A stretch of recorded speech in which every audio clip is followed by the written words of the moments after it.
Last month, all of the world's primary alternatives to American energy were destroyed. March 2nd, 2026, all Qatari liquid natural gas production was halted following strikes on the Ras Laffan and Messaid liquid natural gas complexes. This instantly removed 20% of the world's liquid natural gas capacity. And then what happened? The same exact month, the cyclone Narelle in March of 2026 knocked out 3 major plants in Australia, taking out another 8% of global supply. That is the Karratha, Gorgon, and Wheatstone plants. The only high volume exporter of liquid natural gas left standing on Earth is the United States of America. We destroyed the Nord Stream pipeline. Some people might dispute that, but that is the most likely story. And the United States is actively seizing Russian Shadow Fleet vessels. Ukraine has carried out 120 verified strikes on Russian energy infrastructure between 2025 and April 2026.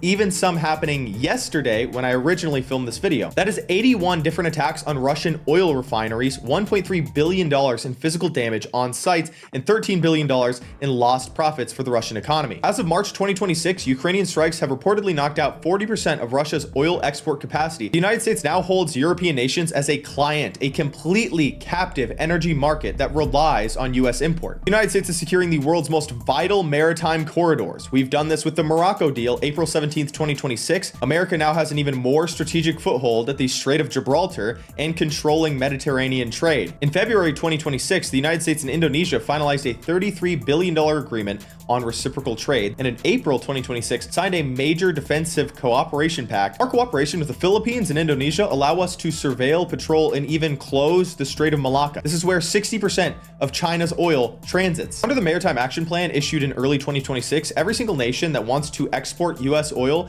has to build their tankers in America. They are reindustrializing America and using American currency. For the first time in decades, the United States is again refining Venezuelan heavy crude oil. Now, we did build all of their facilities in Venezuela. The United States in January of 2026 was importing 284,000 barrels of oil per day. The federal government also broke a stalemate between California and Texas. In March of 2026, Energy Secretary Chris Wright invoked the Defense Production Act. Texas-based companies like Sable Offshore are flowing oil directly into California and replacing 1.5 million barrels of foreign crude that they used to buy. This money is going back into the American economy. The United States cooperation with Ecuador, with Colombia, with Venezuela, with Chile, with Argentina, as well with Panama, all of these cooperative deals and our actions in Greenland are allowing us to monopolize the energy market and expand our control of rare earth minerals. America is systematically destroying the BRICS coalition and forcing nations to buy American liquid natural gas and oil and refined products, and to use US dollars when they do so. The thing is, most of this was done with strategic cooperation in commerce and diplomacy. We didn't need to go to war with Iran. We could have done most of this with cooperation.